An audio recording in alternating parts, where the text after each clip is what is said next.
Добрый вечер. Это Якутия день за днем. Рассказываем о главных событиях Большой Республики и за ее пределами. Я Александр Лысак. Смотрите сегодня. Год со дня трагедии. В Якутии вспоминают горняков, погибших в Мирнинском районе во время аварии на руднике «Мир». Домой не вернулись 8 шахтеров.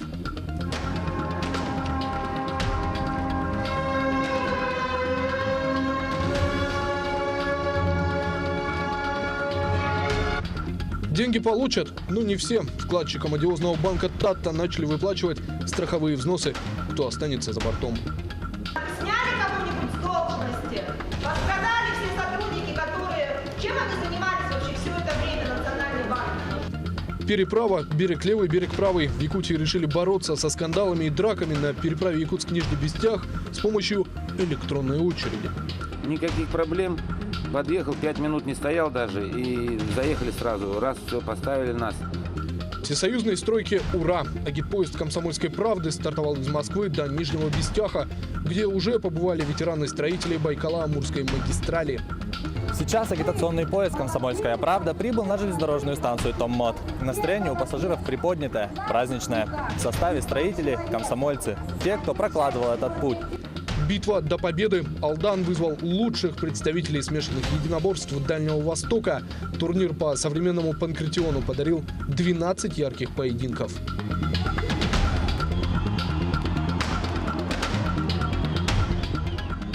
Вертолет рухнул в Красноярском крае, погибли 18 человек, уже обнаружены черные ящики.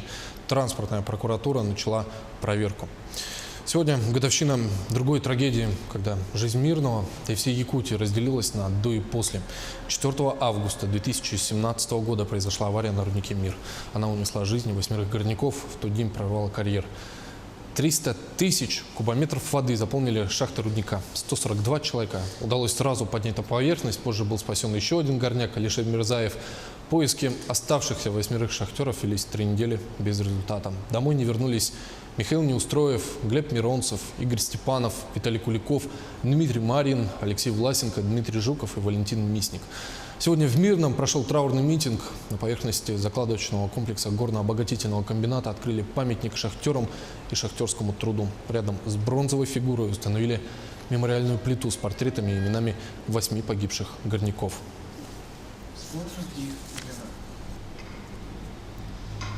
Акционерная компания «Алроса». Разрешите зачитать обращение генерального директора?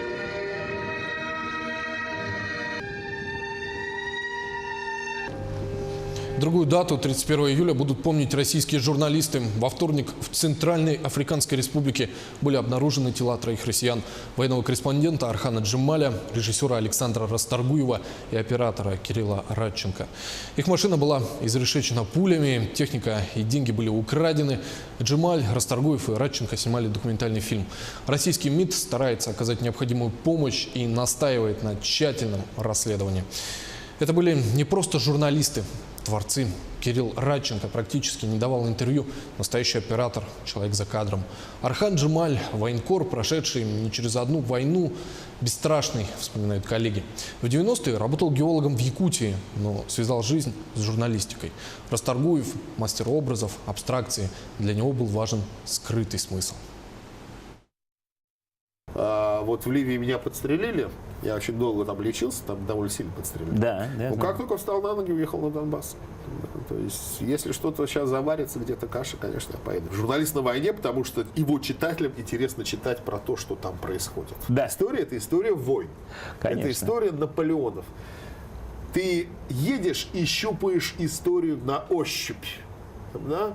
Потом в учебниках у тебя будет прекрасная картинка, которая в том или ином степени будет соответствовать тому, что было. Но ты-то знаешь, как это было на ощупь. Ты знаешь, какая она шершавая была, эта война. Если я не выживу из ума, то я всегда буду относиться к формальному решению, как просто к решению той художественной задачи, которая стоит до решения. Понимаете? То есть, если нужно рассказать будет историю про эту скатерть, например, в кино, то вряд ли я дам ей камеру этой скатерти снимать. Саму себя, правда ведь? Если передо мной будет задача рассказать историю про эту скатерть. То есть это зависит от... Механизмы и инструменты зависят от того, что ты строишь. Дом ты строишь, или пещеры копаешь, или отдыхать едешь. Я очень люблю эту эпоху, вот эти вот лихие, ужасные 90-е, я их обожаю. Это самое прекрасное время. Конечно, это было очень яркое время. И когда уже в котором все мы все и стало сложились. таким совсем критичным, там, да, когда мне уже приходилось там уезжать из страны и так далее, это надоело моему папе. То есть, ну хватит, хватит. Успокойся. Ну чем-нибудь займись. Я говорю, чем заниматься? Ты же... Ну, займись чем-нибудь там, да. Есть разные виды деятельности, легкой и оставляющей много свободы. Есть много свободных профессий. Займись какой-нибудь из них. Журналистика – это профессия, которая позволяет тебе быть свободным. Конечно, Ты просто живешь, а тебе за это деньги конечно. платят. Там, да? Это величайшая свободная профессия, когда тебе платят за то, что ты просто живешь. Ребята сказали, о, прекрасно, вот на тебе камеру, снимай себя для нас, телевизионную передачу. Я взял эту камеру, и я понял, что мне нечего снимать. Что вы неинтересны. Что я абсолютно неинтересный, пустой человек, понимаете? Так, и дальше. И я 2 недели снимал, причем был Новый год, было там, был какой-то такой, вполне себе такой бойкий период жизни. Но мне кажется, я снял ужасно скучное видео. То есть самое интересное там был не я. Самое интересное там были мои родители, которые в новогоднюю ночь папа решил феном высушить, разморозить морозилку, и от этого он сломался, а холодильник недавно купили, причем в кредит.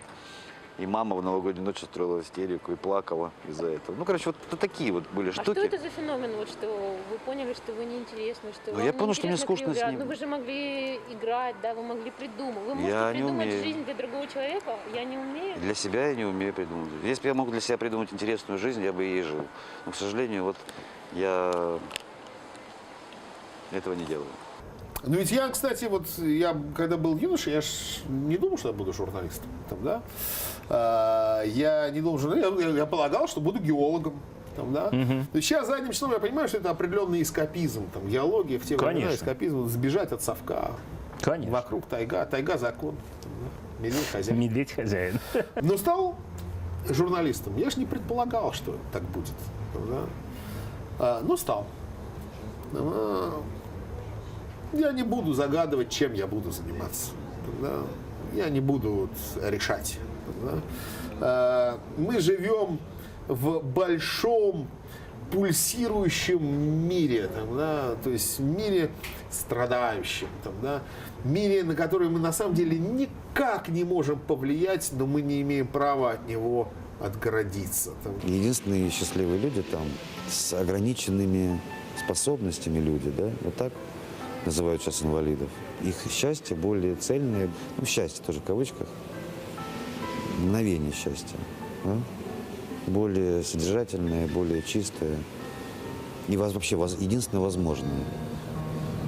Мы не умеем получать ни удовольствия, ни радости, и тем более счастья, потому что мы включены в круг постоянных взаимодействий в плане гордыни, в плане власти, в плане успеха, всех этих систем общественных проявлений общественной жизни. Просвет наметился в ситуации с банком Тата. Вкладчики получают страховые выплаты. 21 августа в арбитражном суде рассмотрят дело о банкротстве финансовой организации. Напомню, у банка отозвали лицензию после того, как в регуляторе Центробанке заметили, что из Таты начали массово выводить активы. В итоге деньги клиентов пропали в бездне. Как развивается ситуация сейчас, готова рассказать Саргалана Захарова. Банк Тата задолжал клиентам больше 6 миллиардов рублей. Это средства 20 тысяч вкладчиков. Из них 4 миллиарда компенсируют агентство по страхованию вкладов. Банками и агентами были выбраны коммерческий банк «Восточный» и Сбербанк. Для вкладчиков в городе Уяр Красноярского края и в Республике Крым выплаты производит РНКБ банк. Страховку начали получать в Якутии. Сбербанк выплатил клиентам Таты уже 375 миллионов рублей. Денежные средства получили 491 вкладчик. Прием заявлений и выдача компенсаций продолжается продолжается. Определены 12 отделений банков в Якутске и 1 филиал в поселке Итыкёль Татинского улуса. В общей сложности выплаты получат 8 тысяч клиентов Таты. Остальные оказались за бортом. В проигрыше юридические лица. Конкретный вопрос, что делать с деньгами, которых нет, а налоги платить нужно. Есть какая-то отсрочка или еще что-нибудь? Или сейчас пойдут штрафы? Налоговики все же пошли навстречу вкладчикам, взяли на себя обязательство не применять санкций в отношении плательщиков, у которых средства зависли по пути на счета ФНС. Есть полное понимание и взаимодействие с налоговой, и эти зависшие платежи, они будут взысканы в дальнейшем именно с банка. Налоги – это лишь одна статья расходов, другие – аренда, затраты на материалы, заработные платы и еще не один пункт, по которому теперь многие не смогут расплатиться. Это серьезный удар по бизнес-сообществу, говорят в профильном министерстве. Из 49 тысяч предпринимателей Якутии счета в опальном банке имели 8 тысяч, а это каждый 5-й бизнесмен. Конечно, урон для предпринимательства большой. Почему? Потому что, опять-таки, от 2 миллионов до 200 миллионов имелись на счетах наших индивидуальных, наших юридических лиц. И стоит вопрос просто в данный момент о спасении их бизнеса. Дом на Пекарского можно смело назвать долгостроем. Возводят его еще с нулевых. Надежда Симошкина вложилась в водостроительство в 2008-м. Решили расшириться. В семье растет маленький ребенок. Сейчас сыну уже 13. Пора отдельную квартиру покупать, шутит Надежда. За все эти годы дольщики потеряли всякую надежду. Но в прошлом году вера вновь вернулась к людям. Организовали свой строительный кооператив, собрали немалую сумму для доведения работ до конца. Получили поддержку от правительства. Открыли счет в банке Тата. Во-первых, у них открывался он быстро. Нам нужно было быстро открыть, потому что правительство должно было нам первый транш оплатить. Нам нужно было открыть быстро счет. Он легче в обслуживании. Я сама работаю и дополнительно занимаюсь домом. Поэтому мне было удобно. Я после 6 вечера приходила туда, а не до 8, и оплачивала все платежи, что нужно было. На счету оставалось чуть больше 1 миллиона рублей. Эти средства должны были пойти на последний штрих в возведении дома – подключение электричества. Работа снова стала. Деньги дольщиков вновь пропали в неизвестном направлении. Рассчитывать незастрахованным вкладчикам на самом деле есть на что. В процессе банкротства с молотка уйдут все активы, все имущество банка. Его, по некоторой информации, могут оценить на сумму до 3 миллиардов рублей. Эти средства должны распределить между кредиторами, клиентами банка. То есть конкурсная масса будет формироваться. Добросовестность конкурсного управляющего мы не обсуждаем. Считаем, что он исходит из интересов и защиты этих кредиторов. К кредиторам относятся все, у кого на счетах было больше 1 миллиона 400 рублей. И те клиенты, чьи вклады оказались незастрахованными. Однако, когда они смогут получить выплаты с торгов, вопрос остается открытым. Московский аппарат уполномоченного по правам предпринимателей при президенте России советует строго следить за всеми процедурами. Если не поставить банк под контроль кредиторов, то тогда кредиторы вряд ли что-то получат. Поэтому сейчас практика складывается следующая. Те кредиторы, которые хотят защищать свои права, они должны объединяться. Также опыт предыдущих процессов показывает, что на соблюдение всех процедур может уйти порядка 1 миллиарда рублей. Таким образом, клиентам банка Тата придется еще не раз собираться вместе, чтобы добиться своих кровных. Саргалана Захарова, Андрей Осекритов, Павел Пахомов, Якутия. День за днем. Из кризиса выбирается лесная промышленность Ленского района. Сфера, традиционно имеющая сильные позиции, в последние годы была не в лучшем состоянии, хотя первым промышленным предприятием района был Ленский леспромхоз. Отрасль получает второе дыхание в связи с несколькими проектами: строительством линии электропередач по маршруту Чернышевский, Мирный, Ленск, Пеледуй и магистрального газопровода «Сила Сибири» на участке Чаинда-Ленск. Однако проблемы все еще есть. Ленский район, 85% которого покрыто лесами, широко известен в нашей республике как один из ведущих центров лесозаготовки и деревообработки. Площадь лесного фонда составляет порядка 7,5 тысяч гектар. Традиционно в районе производится деловая древесина, пиломатериалы, работают лесоперерабатывающие предприятия. К сожалению, в последнее время наблюдается снижение объемов заготовки леса и производства пиломатериалов. Основная причина – проблема сбыта продукции. Неизученность лесного фонда, недостаток инвестиционных оборотных ресурсов, отсутствие лесовозных дорог, технологии по переработке отходов производства пилопродукции, которые составляют около 50%. В Ленском районе более 10 организаций, работающих в лесной отрасли. Большая часть из них – это небольшие частные предприятия в поселениях. И лишь 3 из них – городские. Предприятиям лесозаготовки и переработки постоянно оказывается финансовая помощь в виде субсидий. Сегодня администрация района сама начала вести и поиск клиентов. В сегодняшний день есть потребность, скажем, вот, пиломатериал, который мне люди, вот, скажем, просят главы других регионов, скажем, районов, улусов. Но у наших предприятий нет возможности сегодня такой объем выдать на гора. Люди готовы покупать, но для этого надо, чтобы наши предприятия увеличили свой, скажем, свой товарооборот. Наиболее успешно в этой отрасли уже много лет работает ЗАО «Юпитер» и «Баргузин». «Баргузин» имеет более чем 25-летнюю историю развития. Предприятие начало свой путь в 1991 году с небольшой пилорамы. На протяжении всех этих лет «Баргузин» развивался. Увеличивались и объемы производимой продукции. По показателям заготовки и переработки леса в районе предприятие занимает второе место. Постепенно заготовка круглого леса, вообще деловой древесины с 5000 кубических метров, значит, сейчас выросла до 25 вот за все эти годы. Производство пилопродукции, значит, также у нас возросло на сегодняшний день до 12-14 тысяч кубометров в год. У «Баргузина», как и у любого другого производственного предприятия, существуют проблемные вопросы. Один из них – пополнение оборотных средств. Так как бизнес-сезоны, спрос в зимний период на пиломатериалы падает. Финансовой подпитки, как объясняет директор предприятия, не хватает. Производственное предприятие не сможет существовать и развиваться без кредитов. У нас малое предприятие, вот, и поэтому под малое предприятие нужна, наверное, особая такая вот кредитная политика. Вот она есть, не настолько активно. В настоящее время идет работа над этим вопросом. Разрабатывается проект программы развития лесопромышленного комплекса Ленского района, где предусматривается еще несколько мер поддержки в виде субсидий и льготных кредитов с низкой процентной ставкой. Мы попросили специалистов нам дать полностью запасы лесных, скажем, кварталов, где мы можем заготавливать лес, чтобы понять, какой объем реально есть, на какой срок. Соответственно, после этого будем разговаривать уже, привлекать инвесторов. В рамках программы планируется создать муниципальное предприятие, которое будет заниматься заготовкой и переработкой леса, что в дальнейшем позволит работать на экспорт, привлекая инвесторов с крупных городов России. Светлана Балеева, Виталий Андреев, Ленск. Сейчас короткая реклама, через 2 минуты мы вернемся, вот о чем расскажем далее. Переправа «Берег левый, берег правый». В Якутии решили бороться со скандалами и драками на переправе Якутск-Нижний Бестях с помощью электронной очереди. Всесоюзной стройки «Ура!». Агитпоезд «Комсомольской правды» стартовал из Москвы до Нижнего Бестяха, где уже побывали ветераны строителей Байкало-Амурской магистрали. Битва до победы. Алдан вызвал лучших представителей смешанных единоборств Дальнего Востока. Турнир по современному панкратиону подарил 12 ярких поединков.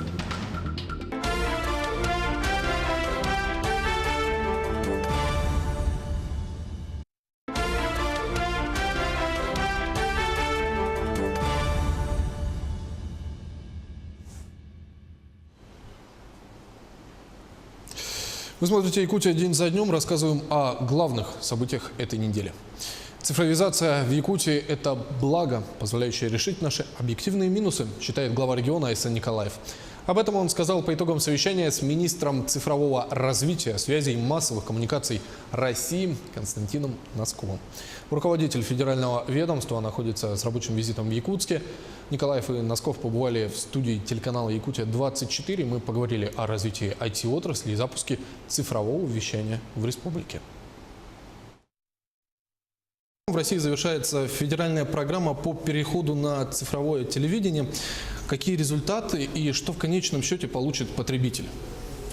Ну, об этом много говорим, и потребитель уже получил, мы слышим много отзывов, потребитель получил хорошую качественную картинку, качественный звук. На сегодня во многих регионах запущен уже первый мультиплекс с 10 каналами.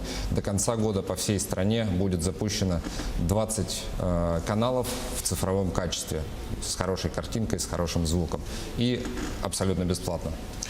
Есть такой момент, что один из пунктов как раз перехода на цифру – это отключение аналогового вещания в следующем году. И остро стоит вопрос по поводу вещания региональных телеканалов, потому что пока выход только один – это переход на кабельное вещание, которое есть не у всех жителей России. В 2 мультиплексах, к сожалению, пока места не нашлось региональным телеканалам. И вопрос остро стоит особенно в национальных республиках – Якутия, Башкортостан, Татарстан, Чечня, предназначена как раз, где есть вещание на национальном языке. Вот как прорабатывается этот вопрос по линии Минсвязи? Мы считаем, что региональные каналы, конечно, должны вещать, и речи о том, чтобы запретить республикам вещать свои национальные региональные каналы, не идет. Если область, республика, край хочет вещать в аналоге, то имеет полное право продолжать это делать. Александр Сергеевич, как раз вот вам вопрос. Республика – самый огромный регион России. В этом наш несомненный, наверное, плюс и иногда все-таки минус. Как решается в регионе проблема цифрового неравенства? Я уверен, что данная проблема обязательно должна быть решена. Именно в рамках развития цифровизации мы должны преодолеть не то что цифровое неравенство, мы должны преодолеть транспортное неравенство, природное неравенство, в котором мы сегодня заключаемся.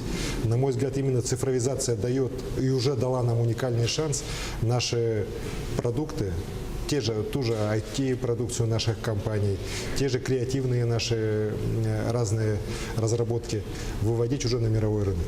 И мы сегодня видим результат этого. Мы, возможно, уже в ближайшее время получим качественно новое образование при преодолении цифрового вот именно разрыва, при цифровизации нашей экономики.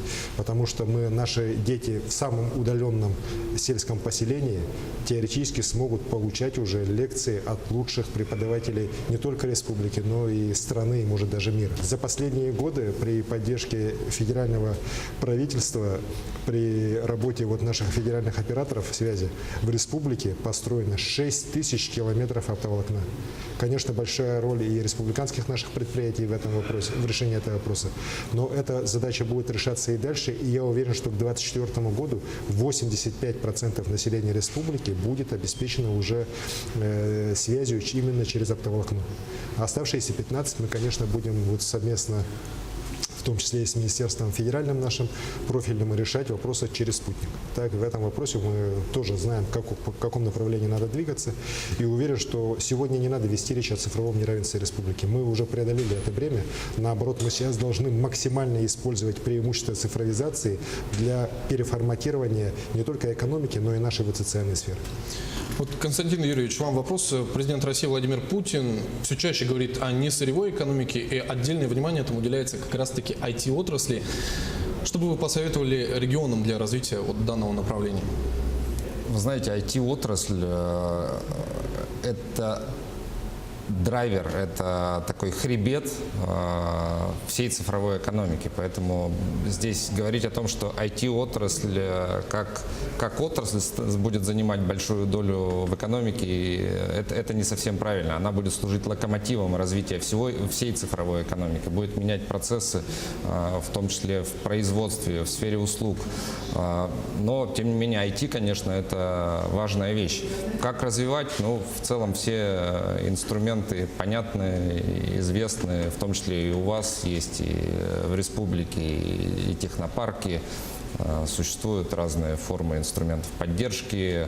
Главная проблема, о которой сейчас говорят IT-компании, это, конечно, нехватка кадров.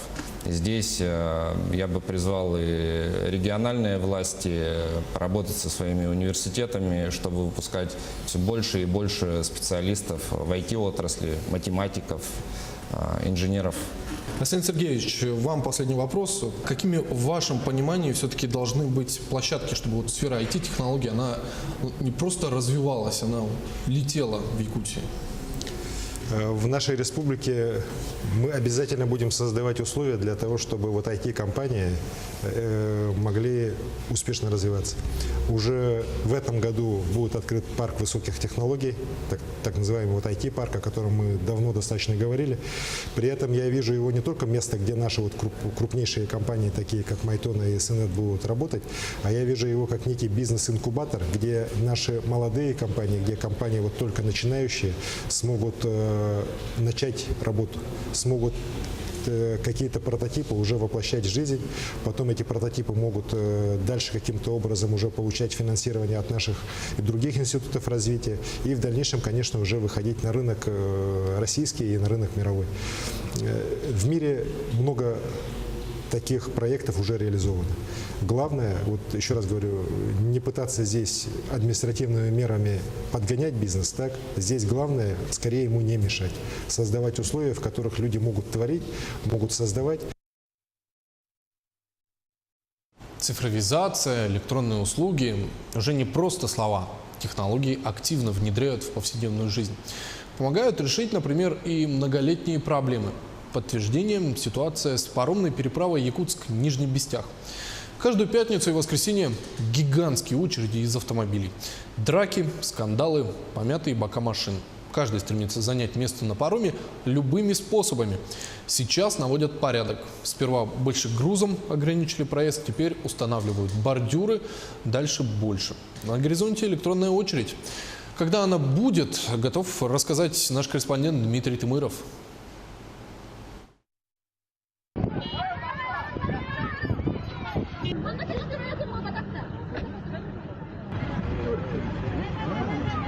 Навести порядок на переправе Якутск-Нижний Бестях – указ регионального руководства. Политического решения якутяне ждали многие годы. У нас в данной паромной переправе 5 перевозчиков имеется. У каждого есть свое мнение, конечно, но мы должны стремиться к тому, что электронная очередь должна понемножку внедряться для удобства, чтобы жители, чтобы они планировали свои поездки и для удобства перевозчиков именно. Начали с малого, ограничили перевозку больших грузов по пятницам и воскресеньям с 2 часов дня до 12 ночи. Результат мгновенно. Никаких проблем.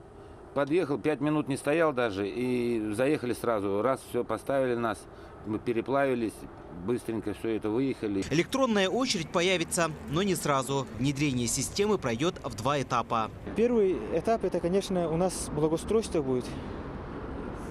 У нас это должны быть барьерные ограждения, чтобы регулировать машинопоток, получается. Должны определенные машиностоянки, получается. И город Якутском, Нижним Бестяхом уже такие работы проводятся. Обустройство бордюров и коридоров для пропуска транспортных средств уже сооружены на одном из переправ Даркалаха. Как мы видим, здесь машины будут заезжать на паром и выезжать из него через так называемые транспортные коридоры, что должно способствовать нормальному потоку транспорта. Такие же сооружения строятся и на других участках переправы. Для чего это сделано? Потоки, чтобы были как в нормальном, то есть человек подъехал, он видит, куда ему заехать, где ему стоять, очередь ждать, где ему выезжать, чтобы не было каких-то пробок, коллапса своего рода вот этого, который у нас обычно бывает на переправе, чтобы все было разветвление потоков. Однако у некоторых автомобилистов свой особый взгляд на транспортные коридоры и бордюры. Проект неправильный, уверены водители больших грузов. Там под углом сделано. Они у них угол заламывает, и они не могут туда попасть. Который посередине, да? Да. Ему же поворачивать надо, выворачивать. У него длинный же. Он нормальный. Конечно, большая часть якутян изменения поддерживает. Отзывы разные отзывы. Кто-то доволен, кто-то говорит, да, молодцы, все правильно, хорошо сделали. Кто-то нет, кто-то говорит наоборот, вот, понастроили, тут что вам больше делать нечего. Разные отзывы, но больше положительные. Просто не будет толкотни, будет очередное прохождение на паром и все. А вы уже проезжали или еще нет? С бордюрами нет, но наблюдал. То есть и толкучки, ничего такого не было? Получается, как очередь как идет, так и будет идти, и все. Не будут там легковые пролазить, кто-то кого-то обгонять, перегонять, будет все очередно все идти и все. Нововведение помогает от бордюров и транспортных коридоров к новым технологиям. Минтранс и Министерство инноваций Якутии работает над созданием мобильного приложения. Запустят онлайн-расписание и карту с местоположением паромов на реке Лени. Возможно, со следующего года в тестовом режиме заработает электронная очередь. Неужели мы забудем про потасовки на переправе и помятые бока автомобилей? Со стопроцентной уверенностью ответить никто не может. Но активные движения в этом направлении уже внушают оптимизма. Дмитрий Тымыров, Андрей Рукавишников, Евгений Рязанский, Якутск. А зачем нам электронная очередь? Какие еще бордюры? Возмущаются интернет-пользователи и водители, которые привыкли толкаться на переправе. По словам исполняющего обязанности премьер-министра Якутии Владимира Солодова, паромную проблему нужно было давно решить. Тем более, это единственный кратчайший способ добраться летом с одного берега на другой, естественно, пока не построят мост через реку Лену. Вот в минувшие выходные в Якутске прошла международная научно-практическая конференция «Переход через Лену. Пути решения». Там очень подробно как раз-таки обсуждалась техническая сторона этого вопроса. Множество вариантов озвучили будущего проекта. Сегодня у правительства региона есть понимание, какой мост нам нужен? Ну, действительно, мы благодарны экспертам, которые на прошлой неделе работали у нас. Мы существенно продвинулись по данной ситуации. У нас есть точное понимание, что мы будем сейчас продвигать автомобильный мост в автомобильном исполнении для того, чтобы обеспечить круглогодичную связность. И более того, мы видим, что мост может стать началом следующего более амбициозного проекта, связанного с формированием транспортного коридора Иркутск-Колыма, Иркутск-Магадан. Потому что федеральная трасса Вилюй может быть продолжена за Мирный и может быть доведена до Иркутска. Этот проект мы будем предлагать на среднесрочную перспективу, и для него мост как раз является основой. А ведь этот проект может дать реально системный эффект, потому что он свяжет Иркутск, нефтегазоносные районы Иркутской области, Республики Саха-Якутия, через Якутск, через Якутский мост, дальше в порты Магадана и на Колыму. Сейчас у нас есть определенное понимание по техническим решениям. Мы готовим уже конкурсное задание для того, чтобы на разработку технического задания и проектных решений. И главное для нас определиться с финансированием, как будет выстроена схема. Ну, то есть по проекту более или менее понятно, а все-таки простым якутянам, жители региона, им что будет от моста? Ну, вот вы сказали, образуется транспортный коридор, мы свяжем 3 федеральные дороги, такие масштабные планы, но простой житель Якутска. Ну, очень просто. Любой житель Якутска сможет сесть на автомобиль и переехать на другой берег Лены без паромной переправы и иных сложностей. Но еще более важно, что каждый житель Якутска почувствует, что цены на продуктах в магазине, цены на другие товары снизятся. Потому что сейчас логистика в каждый килограмм перевозимого груза закладывает существенную стоимость. Все это будет снивелировано. И почему мы не будем сейчас на первом этапе настаивать на железнодорожном мосту? Потому что основной эффект достигается именно за счет автомобильной связности. Мы это почувствуем, во-первых, удобством, а во-вторых, рублем, который мы платим в магазине или при покупке стройматериалов и других грузов. И все-таки до того момента, как запустится движение, вообще как появится мост, ну, пройдет, наверное, минимум лет 5, а жить нужно сейчас. И как уже и вы обозначили, и в начале программы сказали о том, что большие проблемы на паромной переправе Якутск-Нижний Бестях. Вот буквально на днях начали заниматься наведением порядка на паромной переправе на прошлой неделе Якутск-Нижний Бестях. Какие решения уже приняты? Ну, вы правы, что даже если сегодня мы приступим к проектированию и строительству моста, в лучшем случае он появится через 4 года. На этот срок мы рассчитываем 4-5 лет в зависимости от интенсивности ведения стройки. Это время жителям Якутска надо жить комфортабельно, поэтому, конечно, неотложная задача – это наладить порядок с паромной переправой. Из чего мы исходим? Первое, что, безусловно, должна быть обеспечена безопасность и порядок на самой переправе. Уже есть договоренности с Министерством внутренних дел, с дорожно-постовой службой. И на этих выходных были усиленные наряды, дежурили в часы пик. И, в общем, мы здесь будем исходить из того, что безусловный порядок должен поддерживаться. Это обязанность как перевозчика, так и правоохранительных органов, которые должны его обеспечить. Второй компонент. Конечно, нам нужно налаживать нормальную схему работы и обустройство площадок. Я сам уже несколько раз был на площадках. Мы вместе с рабочей группой проектируем то, каким образом будет выглядеть схема движения. Она будет уже в августе исполнена, во временном исполнении реализована, для того, чтобы разделить потоки въезжающих и выезжающих автомобилей и предотвратить вот тот хаос или то там, не всегда тактичное поведение водителей, которое имеет место и приводит к конфликтам. Это второй компонент. Третий компонент связан с возможностью заблаговременно планировать переправу, а здесь ключевой компонент – это налаживание регулярного расписания, даже в часы интенсивной переправы, а также внедрение технологий электронной очереди, электронных приобретений билетов. Суть очень проста. Так же, как мы покупаем билеты на самолет, точно знаем место, на которое мы сядем, и время, в которое мы улетим.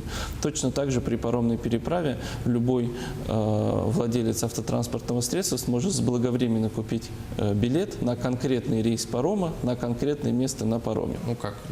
Десятилетиями ездили без очередей, без электронных билетов, а тут... Ну, смотрите, так же ездить, как и раньше, мы не сможем, потому что существенно выросло количество автомобилей в Якутске. Оно растет каждый год, поэтому нам нужно менять все равно систему. Другое дело, что есть еще один компонент, четвертый, связанный с тем, что пропускная мощность как самих паромов, так и причалов недостаточно. Это несколько более долгосрочная история, мы не сможем сделать быстро. Если первые 3 направления мы реализуем уже до осени, то над 4-м мы будем уже готовиться к следующему сезону для того, чтобы как увеличить количество судов, которые осуществляют переправу, так и осуществить ремонтные работы на паромах, улучшить заезд, дорожное полотно, ну и другие конструктивные решения. Сейчас короткая реклама, вот о чем расскажем ровно через 2 минуты. Всесоюзные стройки «Ура!». Агитпоезд «Комсомольской правды» стартовал из Москвы до Нижнего Бестяха, где уже побывали ветераны-строители Байкало-Амурской магистрали. Битва до победы. Алдан вызвал лучших представителей смешанных единоборств Дальнего Востока. Турнир по современному панкратиону подарил 12 ярких поединков.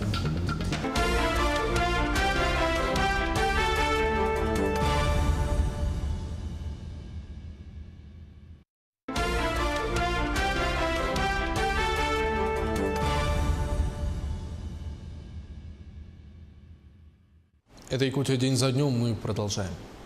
В 35 миллиардов рублей оценивает Ростех затраты на освоение Тамторского месторождения редкоземельных металлов в Якутии. К слову, это примерно половина от суммы, необходимой для строительства моста через реку Лену. Ранее министр промышленности и торговли России заявил, освоение Тамторского месторождения, кстати, одного из крупнейших в мире, начнется в этом году. Добывать руду собираются в 2020-м. Сейчас отрабатывают технологию получения редкоземельных металлов. Об уникальности месторождения расскажет Дмитрий Тымыров. На участке буранный размером 12 квадратных километров пока тихо. Техники нет, ни йобий и скандии на земле не валяются. На Тамторском месторождении в Оленёкском районе только создают инфраструктуру для работников. Из работников 2 охранников. Согласно дорожной карте, на текущий момент компания заканчивает обоснование инвестиций, а с осени этого года приступят к проектированию. К осени следующего года планируют выйти на экспертизы и общественные слушания. В 2020 году собираются получить разрешительные документы. В 2021 начнутся строительные и монтажные работы. В 2022 году добыча руды. Местные жители были против промышленных площадок, боялись радиации. Но угрозы нет, однако проверки постоянные. Замеряют не только представители компании недропользователя, но и члены общественного совета Оленёкского района.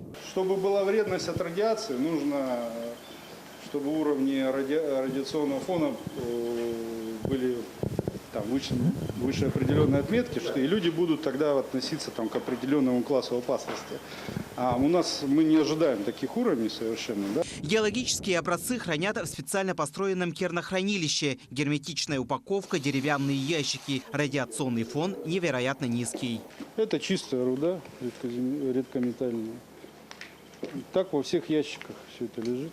Добывать руду будут открытым способом. Диаметр будущего карьера составит максимум 300 метров. Перерабатывать радиоактивный материал будут за пределами Якутии. Будет выемка, дробление, сушка руды, упаковка. Причем дробление, сушка, упаковка это будет в закрытых зданиях производиться. Упаковка в бигбэге специальной и транспортировка в хату. И уже работа самой рудой будет производиться в Забайкальском крае, в городе Краснокаменск, где будет построен гидрометаллургический завод. То есть здесь не будет никаких ни хвостов, ни отходов, ничего не останется.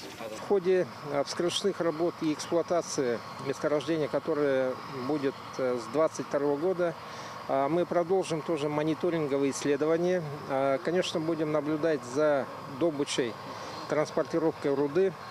чтобы обеспечивалась санитарная и экологическая безопасность на месторождении. Компания «Восток Инжиниринг» не снимает с себя обязательства по финансовой поддержке района. С 2015 года недропользователь зарегистрирован в Оленёкском районе и платит налоги в местный бюджет. Ежегодно 5 миллионов рублей выделяется компании на благотворительные мероприятия района. Эти деньги идут на развитие молодежного и детского творчества, на курортное оздоровление детей и на адресную помощь населению. Мы эти средства направляем, в свою очередь, на различные мероприятия социального характера. Это и поддержка родовой общины Чемара, которая, собственно, рядом здесь находится ее территория охотпользования. Это и, скажем так, ремонтные работы в Желенде, в селе Желенда, которая находится рядом. В общем, взаимодействие очень плотное. В будущем Оленёкский район может стать новой промышленной территорией Якутии, встать в один ряд с Нерюнгри, Мирным, Ленском и Алданом. Мы хотим развиваться вместе также с промышленностью. Ведь понятно, что природа дала нам такие месторождения на нашей земле. И мы понимаем, что это нужно государству. Но государство – это тоже мы, рядом живущие. И это не только налоги, но и чтобы промышленные предприятия сами были заинтересованы в том, чтобы вкладываться в наше комфортное проживание здесь. Приоритет кадрам из Оленёкского и Анабарского районов. По оценкам экспертов, запасов тамторского месторождения хватит на сотни лет. Ниобия и других редких металлов здесь может оказаться больше, чем у мировых лидеров Бразилии и Китая. Дмитрий Тымыров, Григорий Охлопков, Якутия. День за днем. И действительно, интерес региона не только в освоении тамторского месторождения или налогах. В штате должны быть квалифицированные и, главное, местные кадры. Соответственно, их нужно готовить. Рабочие профессии, не секрет, сегодня в приоритете. Ты всегда найдешь работу, если у тебя будет профессия. Наверное, многим будущим студентам колледжей, техникумов и училищ говорили об этом. На следующей неделе в Южно-Сахалинске стартует финал 6-го национального чемпионата «Молодые профессионалы». Якутию в соревнованиях рабочих специальностей представят 50 участников. За подготовкой ребят наблюдала Марьяна Кутукова. В Якутском промышленном техникуме к чемпионату готовятся 2 студента. Ребята являются победителями отборочных туров в тенденциях ювелирное дело и сварочные технологии. Илья Пантелеев победил в Мирном. На отборе стояла задача одолеть вечных фаворитов – студентов Мирнинского регионального технического колледжа. 2 года подряд они становились первыми. В этом году, благодаря упорным тренировкам, будущим сварщикам из Якутска удалось пробиться в финал национального чемпионата WorldSkills. У нас вот сейчас в данный момент войти в тройку. Войти в тройку вот Южно-Сахалинске. Я знаю одного новосибирского, он вообще отлично варит. Тренировки каждый день. Задания на чемпионате международного стандарта. Прочность швов, герметичность сосуда. За каждый элемент дополнительные баллы. Собираем, разбираем. Это муторно, ну, конечно. Ну, чтобы во времени уложиться, допустим, наш сосуд сейчас со 2-го модуля мы собираем где-то за 17 минут. А, допустим, раньше уходило час. Сборная Якутии в красном цвете. На неделе единую форму вручили 50 участникам чемпионата WorldSkills. В Южно-Сахалинске якутяне выступят в 23 компетенциях. Если одержат победу, получат шанс попасть в сборную России и отправиться в Казань на мировой финал. Участники прошлых чемпионатов дают советы. Главное не волноваться и делать то, что умеешь. WorldSkills, во-первых, он развивает тебя как личность. То есть ты становишься более стрессоустойчивым, приспособленным. Вообще твой круг знакомств резко увеличивается. Во всероссийском финале WorldSkills Якутия участвует в 5-й раз. Наши студенты стабильно занимают призовые места как на всероссийских, так и международных этапах. В республике планы по развитию движения грандиозные. В ближайшем будущем национальный чемпионат WorldSkills намерены провести и в Якутске. Может быть, это произойдет не так быстро, как нам хотелось бы, но мы к этому будем стремиться.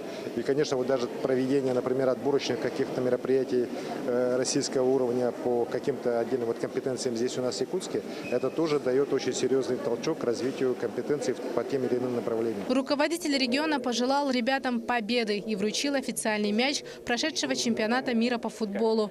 Николаев призвал быть такими же слаженными, как и российские футболисты. Поэтому я хочу подарить нашей команде, капитану, реплику мяча, который играет. Наша сборная на самом деле с очень боевым настроем. Мы, конечно же, все надеемся на максимальный результат. Абсолютно все финалисты готовы. Увидим.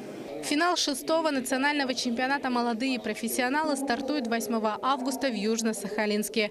Конкуренция жесткая, участвуют все 85 регионов страны. Шансы якутян высокие. Сегодня движение WorldSkills Якутии занимает 1-е место на Дальнем Востоке и почетное 10-е в России. Марьяна Кутукова, Владимир Павлов, Григорий Охлопков, Илья Сыромятников. Якутия. День за днем. Рабочие профессии – это всегда масштаб. Студенты – главная движущая сила. Например, в июне в Якутии стартовала всероссийская студенческая стройка «Север». Ребята возводят объекты инфраструктуры для Чииндинского нефтегазоконденсатного месторождения газопровода «Сила Сибири». Или еще строительство Байкало-Амурской, а затем и Амуро-Якутской магистралей. В этом году те самые бойцы стройотрядов, сегодня ветераны ударного движения, отправились из Москвы до Нерюнгри на агитпоезде. Александра Цыбикова о тех, кто прокладывал железную дорогу в Якутии.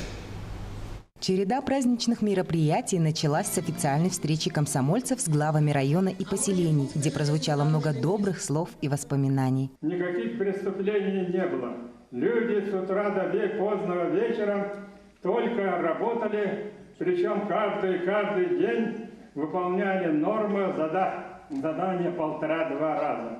Столетие комсомола совпало с 15-летием Международного клуба собственных корреспондентов «Комсомольской правды». Мы помогали еще газетой не только воспевать подвиги или артистов, которые приезжали сюда, но и решать проблемы, которые хотели решать те же строители, когда они ставили вопросы, которые их тут волновали. В Южно-Якутском технологическом колледже комсомольцы встретились с нерюнгринской молодежью, где были прослушаны лекции на темы «Молодежь в условиях современной геополитики». Сравнивалось мышление молодого поколения во времена комсомола и нынешней молодежи. После состоялось выступление летчика-космонавта-испытателя Тарелкина Евгения Игоревича. Лекция прошла в формате дружеской беседы. Легендарный герой современности поделился своим опытом, рассказал о космосе, своих полетах и подготовке к ним. Думаю, что такие встречи нужны в плане того, чтобы помочь молодежи развиться, найти себя в каких-то сферах новых, в каких-то, просто свои навыки раскрыть, понять, кто ты здесь и какие приоритеты поставить в будущей жизни. Далее почетные гости отправились в поселок Беркакит. Главным воспоминанием стало то, как в 1975 году первый строительный десант пробился вглубь тайги и положил начало строительству красивейшего на БАМе поселка железнодорожников и железнодорожной линии Тында-Беркакит-Угольная. С приходом в республику железной дороги начался новый этап в развитии транспорта. Строительство станции Беркакит позволило в рекордно короткие сроки создать Южно-Якутский территориально-производительный комплекс, один из уникальных в Российской Федерации. Малый БАМ и Беркакит для целого поколения первостроителей стали университетом жизни, труда, закалки характера. Вот этот огонь комсомола, вот эта юность, она осталась со мной, правда. В городе так и говорят: Таня комсомолка, потому что комсомол – это наша юность. Юбилейное мероприятие «Агитпоезд Комсомольской правды» началось именно на нашей нерюнгринской земле. Этим нерюнгринцы гордятся. Мы живем, пока на нас помнят. Мы живем, человек живет памятью сердца. Он вспомнит, как мы работали. Гляди, и где-то пример возьмет, и тоже будет так же делать. Им удачи, и вам всего хорошего. Спасибо за память. В торжественной обстановке комсомольцы со станции Беркакит отправились в путь на агитпоезде, сформированном при поддержке газеты «Комсомольская правда», федеральных и региональных железнодорожных компаний. До свидания, Нерюнгри! До свидания, Беркакит! Да здравствует Алдан! Впереди открытие пассажирского движения по Малому БАМу и заложение капсулы времени с посланием молодежи на 2068 год. Александра Цыбикова, Екатерина Павлова, Аяла Мосов, Нерюнгри. Из Нерюнгри гидпоезд отправился в Нижний Бестях, прибудет завтра в день железнодорожника. Среди пассажиров мой коллега Юрий Осипов, он готовит большой репортаж на эту тему. Сейчас агитационный поезд «Комсомольская правда» прибыл на железнодорожную станцию Томмот. Настроение у пассажиров приподнятое, праздничное. В составе строители, комсомольцы, те, кто прокладывал этот путь, а также официальные лица – сенатор, депутаты Дюмен и журналисты федеральных и республиканских СМИ. По пути следования участники агитпоезда проводят тематические встречи с населением. Сегодня в Доме культуры пройдут торжественные мероприятия. Чуть позже на стадионе состоится празднование столетия комсомола, Дня железнодорожника, а также Дня города Томмот. Свой путь до Нижнего Бестяха поезд продолжит вечером, после праздничного фейерверка. Но пока в Нижнем Бестяхе собираются закладывать капсулу времени, в Алдане мастера единоборств успели повбивать друг друга в настил. Международный турнир по современному панкратиону «Вызов Алдана» завершился в районе золотодобытчиков. Не стоит забывать, это не бои без правил, ограничения, как и в любой другой дисциплине, есть. Спортивное шоу провели в третий раз, зрители увидели 12 зрелищных поединков. Руслан Павлов пообщался с победителями. Турнир по современному профессиональному панкратиону проводится в Алдане уже в третий раз. В этом году он проходил под статусом международного, так как одним из участников стал испанский спортсмен бразильского происхождения. Панкратион – это смешанные единоборства, в которых участвуют бойцы из разных видов спорта – бокс, борьба, джиу-джитсу и так далее. У нас очень хорошая школа боксерская, у нас хорошая школа борцовская, дзюдо, вольная борьба, бокс. У нас это все по совмещению. Получается панкратион. Наряду с алданскими спортсменами в боях приняли участие ребята из Амурской области, Забайкалья, районов и городов республики, разных национальностей и бойцовских школ. С каждым разом турнир по панкратиону «Вызов Алдана» привлекает новых участников. Бои более конкурентные становятся, ну и соперники более. Те спортсмены, которые приезжают, уже с каждым годом все выше. События в клетке разворачивались по-разному. Были и выстраданные победы, где борьба шла до последних секунд, были и быстрые раунды.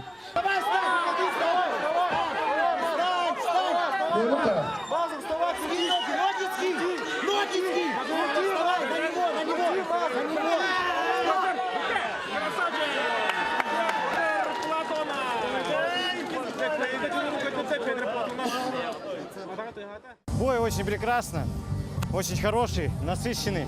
Все здорово, все старались. Вообще очень хорошо. Да, чуть-чуть, совсем чуть-чуть. Ну, всегда кто-то первый, кто-то вторые номера есть. Но, тем не менее, мы занимались, тренировались, готовились к этому. Не совсем все так, как мы хотели. Но, тем не менее, все прошло хорошо. Спасибо организаторам, всем бойцам, кто приехали сюда выступать. Это очень клевый турнир. Я поражен, конечно, энтузиазмом болельщиков, что это дорогого стоит, что люди приходят и болеют. То есть мне как бы вот самое дорого вот это наблюдать. Впрочем, все ждали супербой между испанцем бразильского происхождения Фортуната Майконом Густаво и алданским спортсменом Александром Губкиным. Прогнозы на бой никто не решался делать, хотя все ждали победы от нашего спортсмена. Супербой проводится в 3 раунда. 2 из них Александр Губкин, кандидат в мастера спорта по вольной борьбе, лидировал и держал соперника в замке, не давая ни малейшего шанса проводить контрмеры.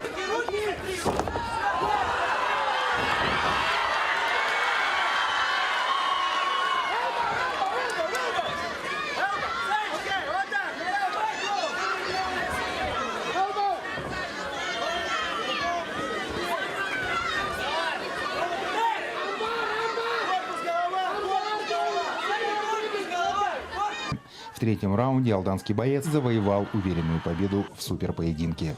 В принципе, мы люди все одинаковые, и нет разницы, с какой ты страны, какой нации.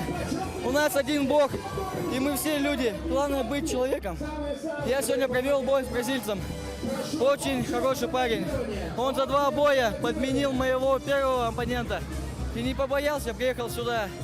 Ну, в итоге я подготовился лучше, удача была на моей стороне. Но это спорт, может быть, все. Традиционно турнир по современному профессиональному панкратиону «Вызов Алдана» приурочен и проходит ежегодно в канун Дня воздушно-десантных войск. Нынешний не был исключением, да и следующий, по словам организаторов, пройдет в это же время.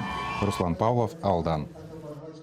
Таковы итоги недели. Еще больше новостей на наших сайтах як24.ру и nvk-online.ru. Наши корреспонденты следят за главными событиями день за днем. До свидания.